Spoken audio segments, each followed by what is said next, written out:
So we know that vitamin D can help lower blood pressure. There have been several long-term studies that have proven that there's an association between low vitamin D3 levels and hypertension.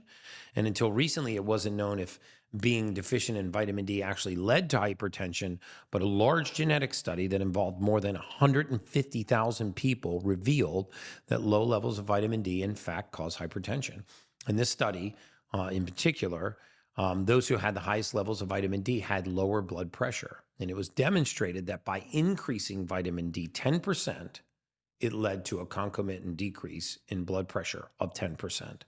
So if you have high blood pressure or you want to avoid developing it, an increase in your vitamin D level might help.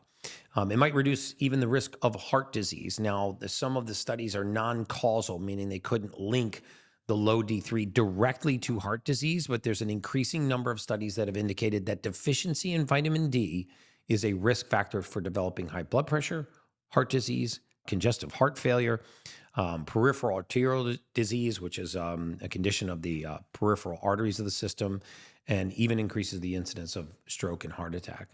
So we know that improving vitamin D levels can help reduce the risk of developing heart disease and the symptoms that are associated with it. I'll put a link to that article below. There's a whole series of clinical studies below that I've tried to summarize in 20 minutes or less.